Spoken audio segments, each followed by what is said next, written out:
오늘 함께 나누실 말씀은 안디옥 교회의 교사라는 말씀으로 하나님 말씀 증거하도록 하겠습니다. 하나님께서 이 성경 인물 가운데 아주 중요한 그 전환점에서 이름을 명확하게 명시하는 사람들이 있어요. 그 중에서도 사실상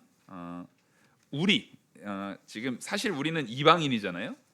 우리의 입장에서, 그러니까 제가 볼 적에 실제 이방인인 우리, 복음을 이스라엘 백성들을 통해서 전해 들음을 통해서 회심하게 된 이방인인 우리들의 입장에서 성경에서 제일 중요한 사건과 그 사건을 드러내는 그 인물들이 누군가라고 하면 사실 오늘 본문입니다.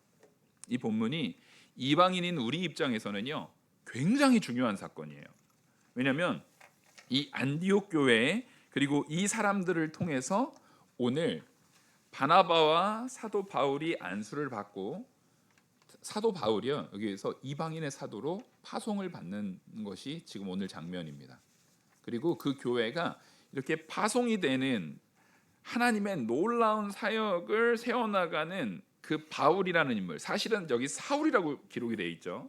이 사울이라는 인물이 거기에서 클 수 있는 교회였다라는 거예요.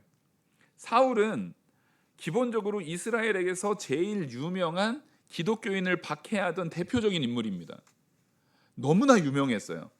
너무나 유명해가지고요 사울을 모르는 사람이 없어요. 어떤 사람으로요? 기독교인들 잡아가두고 죽이는데 앞장섰던 사람. 스데반 집사님이 죽는데 가표를 던질 뿐만 아니라 빨리 잡아 죽이라고 옷 맡아가지고 지키고 있었던 사람. 그렇게, 그리고 더 나아가서는 자기의 생업을 자기가 직접 일해가면서 자기 돈으로 자비량으로 해외도 전혀 가는 것을 주저하지 않고 전 세계를 돌아다니면서 기독교인들을 잡아다가 예루살렘 공회에 끌어와서 이 사실상 거기 끌어와 가지고 투표하면은요 종교 재판에선 거의 죽어요. 그 종교 재판을 치르게 하기 위해서 자기의 인생을 바쳤던 사람, 그게 사울입니다. 그게 사울인데, 그러니까 이후로도 바나바를 통해서 사울이 회심한 이후로, 하나님께서 부르셔서 회심한 이후에 바나바를 통해서 안디옥 교회에 정착한 이후에도요 이스라엘 사람들, 그러니까 이스라엘 사람이면서 기독교인이었던 사람들이 바울을 잘 받을 수가 있었겠습니까? 없었겠습니까? 전혀 받을 수가 없어요. 함께하기에는 너무나도 원수인 게 바울이었어요. 근데 그 바울을, 우리는 바울을 푸는 게 바나바다라고만 생각하지만 사실은 개인이 품는다고 해가지고 그 사람이 신앙생활 똑바로 할 수 있습니까? 그럴 수가 없어요. 여러분, 우리는요 잘 아셔야 돼요. 나는 우리 교회에 품어진 거예요. 이 교회의 머리 되시는 그리스도께서 우리 한 지체들을 다 사랑으로 품으신 것처럼 우리가 그 지체된 모습 안에서 그 연약한, 이제 막 신앙생활을 하든 혹은 정말 원수였던 사람이 신앙의 자리로 오든 그 교회가 그 사람을 품을 때 그 사람이 사울이 아닌 바울로 변화되는 놀라운 역사가 일어나는 거예요. 그럼 그들을 품은 교사들, 그리고 그 교회에 이 분위기가 어땠는지를 보여주는 게 사실 오늘 본문의 말씀입니다. 그래서 그 교회에서는 반드시 그 교회를 세워나가는 가르치는 자들, 교사들이 있다라는 것입니다. 저도 주일학생 시절이 있었습니다. 저를 가르쳐 주셨던, 그 믿음으로 저를 가르쳐 주셨던 교사들이 있었어요. 저희 스승님들이 있는 거죠. 그 교사들이 있었고 그 교사들의 영향하에서 사실 제 신앙의 가치는 제일 많이 형성이 되고 제일 많이 갖춰집니다. 물론 제가 성인이 되고 나서 교사도 있고 제가 성인이 되고 나서 저의 스승님도 있지만 실제 제가 대부분의 신앙관에 대한 가치관, 그것을 딱 품는 과정 속에서는요 어렸을 때 저의 교사였던 분들이 더 큰 영향을 미쳤고, 그 중에서도 아주 중요한 시기가 있어요. 아주 중요한 특정 시기가 있거든요. 저한테는 그게 초등학교 이제 고학년 초등학교 한 4, 5, 6학년 고 시기였던 것 같아요. 그때 여러분 다 제가 여러 번 말씀드려서 알지만 그때 저를 가르쳐주고 저와 사실상 거의 함께 생활을 하셨던, 지금은 저희 매형이 됐고 지금 박경현 목사님이 되셨지만 그때 그 교사였던, 그냥 청년이었고 교사였던 그 분을 통해서 어떻게 보니까 지금 와서는 저의 매형이 되셨죠. 근데 그분을 통해서 제가 성도가 사랑해야 되는구나. 성도는 그냥 야 너 잘 지내 하는 인사치레가 아니라 삶으로 자기 시간 들여서도, 자기 희생을 들여서도, 희생해서도 분명히 다른 사람을 섬기는 자리에 있는 것이 성도구나. 그리고 그것을 말로만이 아니라 정말 많은 것을 들여서, 시간을 들여서, 자기의 삶을 들여서 섬기는 모습을 살아내야 되는구나. 그거를 함께 살아냄을 통해서, 함께 경험함을 통해서 그리고 내가 저분을 통해서 사랑받고 있구나. 분명히 그 관계 속에서 사랑의 관계가 있구나라는 것을 깨닫게 하는 것. 참 감사한 게 좋은 교사를 만난 거예요. 좋은 교사를 만난 겁니다. 그리고 우리는 내가 좋은 교사를 만나서 변화된 만큼 나 자신도 어떤 사람이 돼야 됩니까? 좋은 교사가 돼야 됩니다. 교회에서 꼭 주일학교를 맡았네, 중고등부를 맡았네, 청년부를 맡았네, 그런 게 중요한 게 아니에요. 여러분들은 다 가정에서 내 남편에게 좋은 교사로서의 아내일 수 있어요. 그리고 내 아내에게 좋은 교사로서의 남편일 수 있는 겁니다. 또 내 자녀들에게는 여러분들은 마땅히 좋은 교사가 되셔야 됩니다. 가정을 세워나가는 일에 있어서의 좋은 교사로 우리는 세워져야 합니다. 그래서 오늘 본문의 1절에 이렇게 말합니다. 안디옥 교회에 선지자들과 교사들이 있으니, 이게 아주 중요한 거예요. 선지자들이 있고 교사들이 있습니다. 그럼 우리가 선지자가 뭐고 교사가 뭔가를 봐야 되는데, 안디옥 교회는 다시 말씀드리지만 선교의 중심지였어요. 안디옥 교회를 통해서 이방인의 사도인 사도 바울이 파송이 되고요, 바나바와 사도 바울이 파송이 되는 겁니다. 안디옥 교회를 통해서요 1차 전도 여행이 시작됐고요, 안디옥 교회를 통해서요 사실상 모든 선교에 가장 많은 영향력이 행사되었습니다.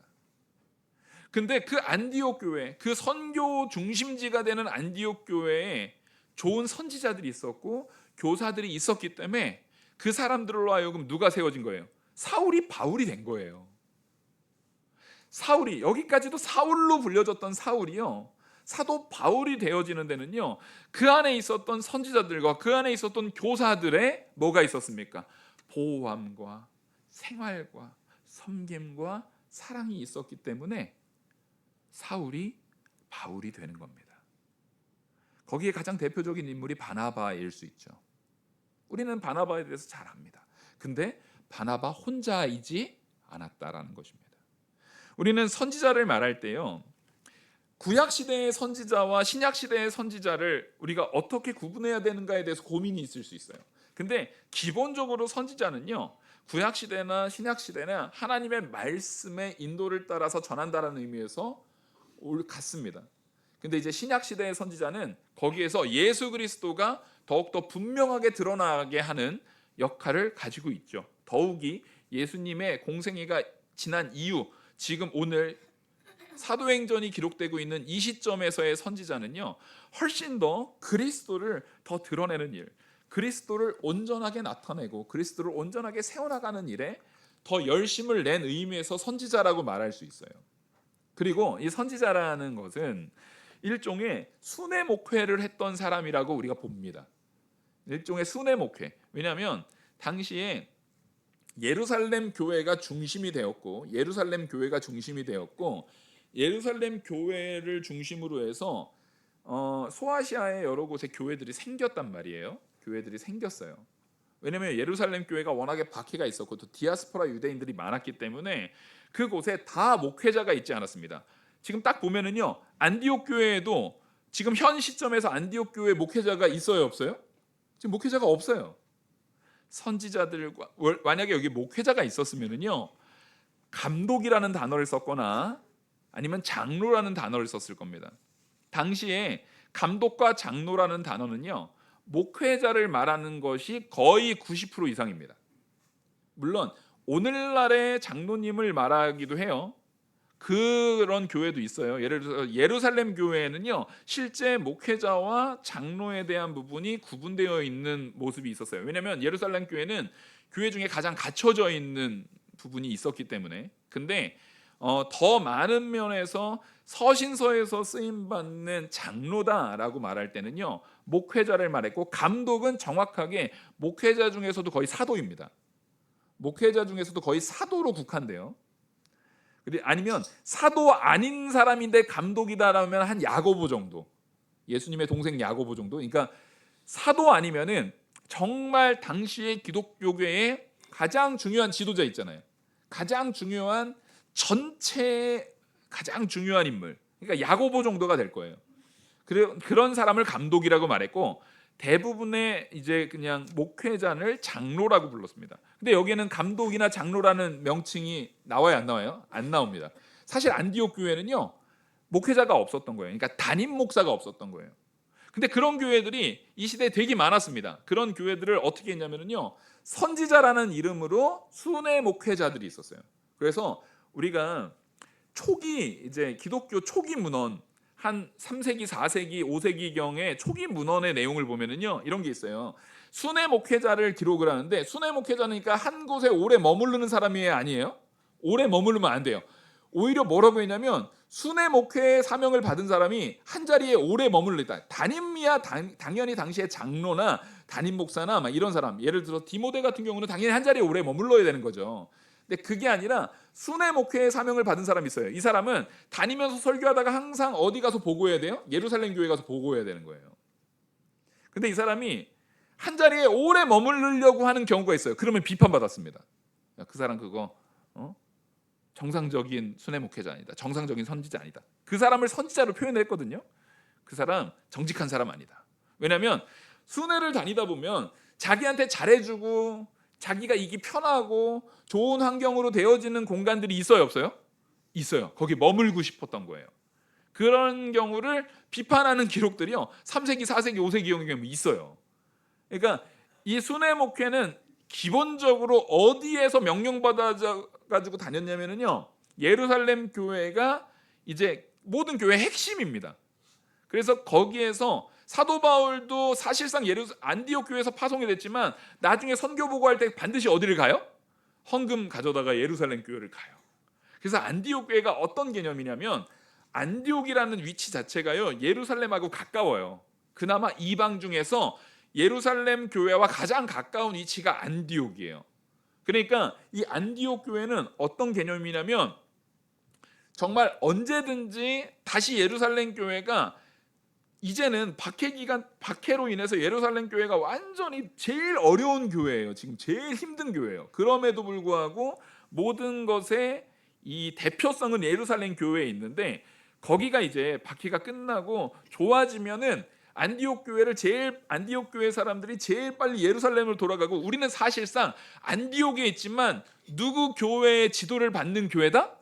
예루살렘 교회의 지도를 받는, 예루살렘 교회에서 같이 예배드리고 싶지만 그러지 못해서 어쩔 수 없이 위치적으로 떨어져 있지만 우리는 예루살렘 교회의 지도를 받는 교회다라는 개념이 컸어요. 그래서 안디옥 교회에서는요, 일부러 담임 목사를 세우지 않았을 가능성이 높습니다. 안디옥 교회는 예루살렘 교회에서 지속적인 뭐를 받고 있는 거예요? 예, 계속 지도를 받고 있는 거예요. 그 개념으로서 지금 안디옥 교회가 세워졌고, 그래서 안디옥 교회에서 파송한 게, 그러니까 어떤 의미에서는 예루살렘 교회 파송의 이 정통성, 예루살렘 교회에서 파송하는 그런 당위성을 부여받을 수 있었던 이유가, 안디옥 교회가 예루살렘 교회와 완전히 밀접하게 연관되어 있었던 교회였던 겁니다. 그러니까 그들은 담임 목사가 아니라 선지자, 그러니까 이제 순회 목회자와 그들과 교사들, 그러니까 여기선 지도자가 딱 한 명으로 특정되는 게 아니에요. 한 명으로 특정되는 게 아니라 그런 순회 목회자 목사님들과 교사들, 그러니까 여기서는 무게가요, 순회 목회자한테 무게가 있는 게 아니라 교사한테 무게가 있어요. 순회 목회자는 왔다가 금방 가잖아요. 근데 교사는 누구예요? 그 교회에 머물러 있는 자들이에요. 그 교회를 세워나가고 그 교회를 정말 지켜나가고 그 교회에서 정말 다음 세대의 지도자들을 세워나가는 중요한 역할을 하는 게 교사였기 때문에 무게가 교사에 실려 있다라고 봐도 무방합니다. 그러니까 지금 안디옥 교회 교사들에게는요, 교사라는 것은 일종의 선교 허브에서 선교의 아주 중요한 메인 기지에서 사람들을 키워내는 놀라운 역할을 했는데, 거기에 대표적인 인물의 5을 얘기하고 있어요. 그 대표적인 인물 5을 누구로 얘기하냐면, 첫 번째가 바나바고, 두 번째가 니게르라는 시몬. 니게르라는 말이요, 검다란 뜻이에요. 그러니까 흑인이란 얘기예요. 지금 니게르란 말이요, 흑인이란 얘기예요. 그리고 구레네 사람 루기오. 이 사람은 흑인이라, 구레네가 이제 저기 아프리카 지역이긴 한데 아프리카 지역에 다 흑인이 살지 않았습니다. 당시에 아프리카 지역에 흑인도 살았지만 흑인이 아닌 사람도 많이 살았어요. 요즘처럼 흑인 비율이 높지 않았어요, 당시에는. 그러니까 당시에는 오히려 아프리카 지역이요, 문명에 있어서 굉장히 중요한 요충 지였기 때문에 흑인이 아닌 사람들이 훨씬 많은 비중으로 있었어요. 그래서 루기오는 꼭 흑인은 아니었습니다. 오히려 루기오는 아마 두 가지로 이렇게 바라보는데, 루기오는 그 바울의, 그러니까 사울, 여기서는 사울이라고 표현되는 바울의 친척이 아니었나라고 하는 게 굉장히 지배적이고요. 누가라고 보는 사람도 있는데 그거는 아주 극소수만 그렇게 봅니다. 그리고 여기서 보면 분봉왕, 헤롯의 젖동생 마나엔, 그리고 사울이 나옵니다. 바나바는 우리가 누구나 다 알듯이 아주 대표적인 인물이죠. 바나바가 사실상 사울을 바울되게 한 대표적인 인물이에요. 예수님이 부른 이후에 전혀 이 기독교의 세계 안으로 들어올 수 없는데 바나바를 중심으로 해서 사울을 받아들일 뿐만 아니라 그 사람을 통해서 그 사람을 자꾸만 설교하는 자리에 세워줘요. 그 위치에 세워줘요. 그 사람의 신학적인 이해라든가 그 열심을 알아봐 주는 거예요. 여러분, 그래서요, 성도의 가치를 알아봐 주는 게 되게 중요합니다. 누군가의 가치를 알아봐 주는 사람이 돼요. 왜냐하면 이런 사람이 있어요. 저 사람은 이게 문제고 저 사람은 저게 문제고 저 사람은 저게 문제고, 다른 사람의 단점을 기가 막히게 찾아내는 사람이 있어요. 그 사람은 반대의 바나바죠. 바나바랑 완전히 반대에 있는 인물이에요. 바나바는요, 사울이 얼마나 단점이 많아요. 사울이요, 나중에 바나바 조카 마가를, 나 저런 인간이라고 같이 못 다닌다고 마가를 내쫓느라고 자기한테 은인과 같은 바나바하고 찢어져 버려요. 그러니까 사울이 성격이 좋은 사람이 나쁜 사람이에요. 그 좋은 사람은 아니에요. 나쁘다라고 말하기엔 좀 그렇지만 사실상 더 명확하게 말하면 성격은 그렇게 나쁜 사람이었던 것 같아요. 굉장히 우울질적인 기질이 많고요, 굉장히 자기 생각에 고착화돼 있고요, 막 그런 사람이었어요. 근데 그만큼 하나님과의 관계는 깊이 있고 신학적인 이해는 깊이 있었던 사람이에요. 단점이 있는가 하면 또 장점이 있었던 거예요. 근데 바나바는 그 장점을 극대화시켜 줍니다. 그러니까 바나바가 대단한 인물이에요. 바나바의 이름 뜻이 뭐예요? 위로의 아들이에요. 위로의 아들.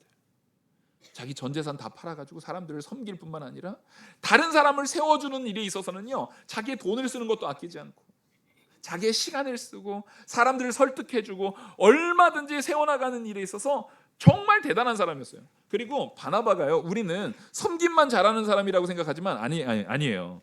그 고대에 이제, 그러니까 성경에는 들어와 있지 않았지만 바나바 서신이라는 그 외경 가운데 중요한 책이 있어요.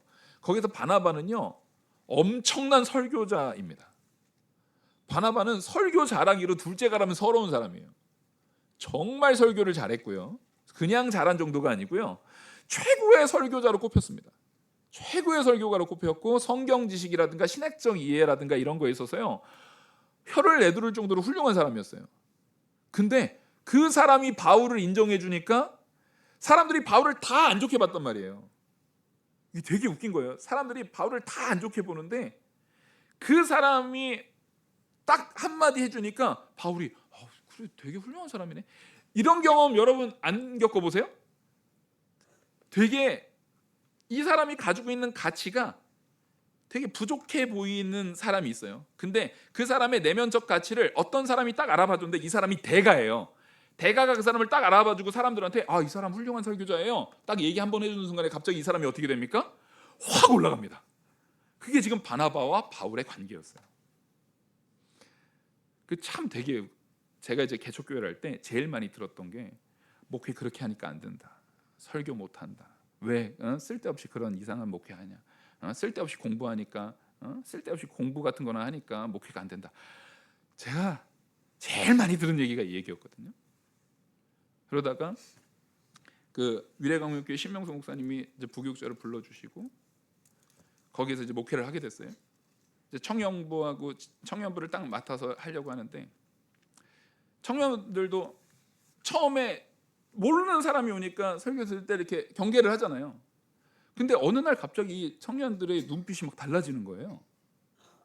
청년들이 막 반짝반짝거리고 막 질문도 막 오고 막 이러는 거예요. 그러면 1번 이재호 목사가 설교를 막 너무 기가 막히게 잘해서, 아니 지난주에는 이건데 이번 주에 이러면 갑자기 그 사람들이 뭐 번개 맞았어요? 그 이유가 뭐였냐면 그 담임 목사님, 위례강명교회 그 신명성 목사님이 담임 목사님이니까 청년들이 다 존중하는 사람이잖아요. 존중하는 사람인데 그 담임 목사님이 그 청년들한테 이재용 목사가 훌륭한 설교자, 신학에 있어서 역사 신학 쪽은 나보다 훨씬 뛰어나게 알고 내가 모르는 것까지도 너무 한다고. 사실 대부분은 거짓말이거든요. 그 목사님은 한국의 칼빈주의 조직 신학에서 칼빈 500주년에 그 대표 발제문으로서 구원론을 발제하신 분이에요. 저는 그냥 THM 학부만 한 사람이고 그분은 박사님이고. 그러면 이게 메꿔질 수 있는 이 수준의 메꿔짐이 있을 수가 있나요, 없나요? 없어요. 그냥 교수님하고 학생 수준인 거예요. 근데 그 청년들한테 그렇게 말해줬을 때, 누군가를 세워줬을 때 갑자기 그 청년들이 바라보는 시각이 달라져요. 여러분, 이게 사람을 세워주는 일의 요소예요.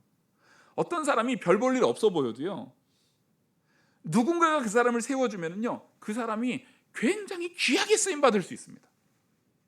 그리고 잘 못하던 것도 그렇게 세움을 받다 보면요, 그 사람이 훌륭하게 쓰임받을 수 있는 역량이 키워집니다. 그 역할을 했던 게 바나바예요. 누군가 다 처음이 있어요. 누군가는 다 시작이 있고요, 누군가는 다 잘하지 못하는 시절이 있어요.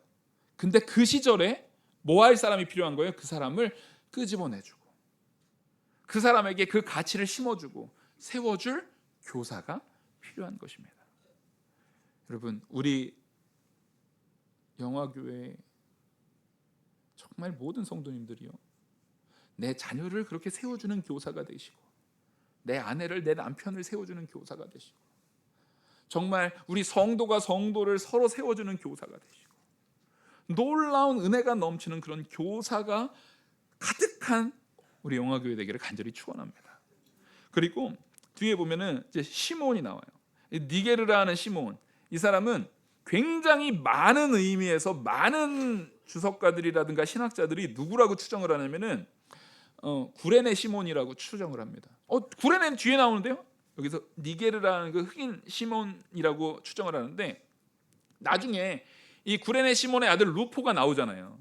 그 아들도 나오고 그의 어머니에 대해, 루포의 어머니는 바울이 자기 어머니다라고 말할 정도로 이 교회, 안디옥 교회의 중요한 인물이었거든요. 그래서 요 시므온이, 이 니게르라는 시므온이 구레네 시몬이다라고 추정하는 사람들이 굉장히 많아요. 근데 뭐 정확히 모르죠. 정확히는 모르지만 그럴 정도로 이 사람은 굉장히 거기에 중요한 인물로 쓰임 받았는데, 중요한 건 흑인이에요. 당시의 흑인은 대부분 노예고요. 노예가 아니었던 흑인도 존중받았을까요? 괄시받았을까요? 괄시받는 게 분명합니다. 이거는 뭐 이루 말할 게 없어요. 왜냐하면 왜 구레네 시몬을 그 하고 많은 사람 중에 로마 군병이 너 일로 와, 이거 십자가 대신 져, 왜 그랬을까요? 흑인이었기 때문이에요. 이거는 분명합니다. 이건 분명합니다. 인종적으로 흑인이었기 때문에 강제적으로 시켰을 가능성은요 거의 100%예요. 이 시대도 마찬가지였어요. 뭐 얼마 시간 지나지도 않았어요. 그러니까 이 안디옥 교회는요, 사람을 세움에 있어서 차별이 있어요, 없어요? 차별이 없어요. 사람을 세움에 있어서요, 바나바가 바울을 세울 때 이 사람은 원수예요, 원수. 바울은 그냥 원수예요. 그리고 흑인이에요. 하지만 그 사람이 따라하겠습니다. 성령께 인도받는다면 이게 중요한 겁니다. 교회에 있어서 사람을 세워나가는 일에 있어서는요, 반드시 성령의 인도받는 사람을 세우는 거예요. 성령의 인도받는 사람이라고 하면 그 사람을 통해서 교회가 세워집니다. 그 사람이 좀 못 배웠을 수도 있어요. 그 사람이 좀 부족할 수도 있어요. 그 사람이 좀 연약할 수도 있어요. 그 사람이 많은 부분에 있어서 참 그 영향이 미치지 못하는 요소들이 있을 수 있어요. 하지만 성령이 그 사람을 이끈다고 한다면 분명히 세상은 변화됩니다. 분명히 세상은 변화됩니다. 하나님께서 분명히 세상을 변화시키는 놀라운 역사는요, 그 사람의 능력에서 나오는 것이 아니라 그 사람이 성령께 인도받느냐 안 받느냐가 중요한 겁니다. 그 사람이, 인도받는 사람이 교회를 세우고 인도받는 사람이 세상을 바꾸는 거지, 사도 바울이 원래 기독교인의 원수였는데 왜 갑자기 세상을 바꾸는 사람이 됩니까? 성령께 인도받은 이후에 세상을 바꿔버립니다. 우리는 그것을 분명히 볼 줄 알아야 됩니다. 그리고 여기에서 이제 또 구레네 사람 루기오, 이거는, 이 사람은 분명히 유대인일 가능성이 높아요. 왜냐하면 그 바울, 사도 바울의 친척일 가능성이 굉장히 높게 보여지거든요. 그러니까 지금 종류가 굉장히 다양한 거예요. 바나바는 원래 레위 사람입니다. 바나바 이름이 원래 요셉이에요. 원래 요셉인데 별명이 바나바인 거예요. 위로의 아들이라고. 그래서 이 바나바가 레위 사람인데 살기는 구브로에 살았거든요. 그러니까 레위 사람이면서 해외로 디아스포라 돼 있는 사람, 그리고 이 유대인, 이 베냐민 지파겠죠. 이제 구레네 루기오는 바울의 사촌이라고 하면은 베냐민 지파로서 또 구레네에 살았던 사람. 그러니까 실제 정통 유대인도 있었는가 하면 거기에 흑인도 있었고, 그 뒤에 나오는 젖동생 마나의 헤롯 왕, 헤롯의 젖동생, 헤롯의 그 분봉왕 헤롯의 젖동생 마나엔. 헤롯의 젖동생이라고 하는 것은 이게 좀 당시의 시대 상황을 봐야 돼요. 왕자가 태어나면은요, 왕비가 젖을 먹이지 않아요. 왕비가 젖을 먹이지 않고 누가 먹입니까? 유모가 젖을 먹입니다. 근데 유모가 처녀이면 젖이 나와요, 안 나와요? 안 나오죠. 그래서 유모는 반드시 비슷한 나이 또래, 이제 갓 아기를 낳잖아요. 그러면 갓 아기를 낳은 여자여야 돼요. 비슷한, 그러니까 이 왕자가 태어나면 왕자와 그 유모의 아들은 사실상 동갑일 가능성이 거의 100%예요. 그러니까 친구로 계속 같이 자라는 거예요. 근데 그 유모를, 그러니까 신분적으로 왕자의 유모인데 아무나 데려왔겠어요? 왕자의 유모는 반드시 귀족입니다. 귀족 중에서 자기의 왕자가 태어나는 시기에 같이 태어난 그 아이가 있는 귀족의 여인을 유모로 드려요. 그래서 이 유모가 자기 아이와 이 왕자 둘 다 젖을 먹이면서 같이 키워요. 그래서 젖동생인 거예요. 그러니까 젖동생은 실제로는 유모의 친아들이게 되는 거겠죠. 유모의 친아들이고, 이 헤롯 왕은 자기 유모의 젖을 먹고 자라서 실제 이 둘은 같이 커요. 그래서 이게 정치적으로 어떤 상황이 되냐면요, 왕이 나중에, 왕자는 왕권을 잡을 수도 있고 못 잡을 수도 있잖아요. 왕권을 잡으면 정적들이 있잖아요. 그래서 언제나 젖동생은요, 가장 중요한 정보 조직이라든가 가장 중요한 역할을, 정말 내게 있어서 내 생명을 위협할 수 있는 중요한 역할, 요직에는 반드시 젖동생이 들어가게 돼 있습니다. 굉장히 중요한 사람이에요. 그러니까 이 사람이, 이 마나엘이라는 사람은요, 정치적으로는요 이미 분봉 왕이 됐잖아요. 이 헤롯이 분봉 왕이 된 헤롯이기 때문에 정치적으로는 가장 최상위에 있는 사람이에요. 근데 지금 기독교 사회로 들어왔다는 얘기는 안디옥 교회의 일원으로서 교사로 있다는 얘기는 뭐냐면 그거 다 포기하고 여기 온 거예요. 말도 안 되는 상황인 거죠. 그 권력 다 포기하고 자기가 직접 고난을 당할 것을 자처하고 안디옥 교회로 들어온 거예요. 귀족 중에서도 가장 최고의 권력을 가지고 있는 사람이 여기로 들어왔어요. 그러니까 지금 이 안디옥 교회의 신앙의 볼륨은요 너무 넓어요. 자, 이게 성령의 역사 없이 이루어질 수 있습니까? 없어요.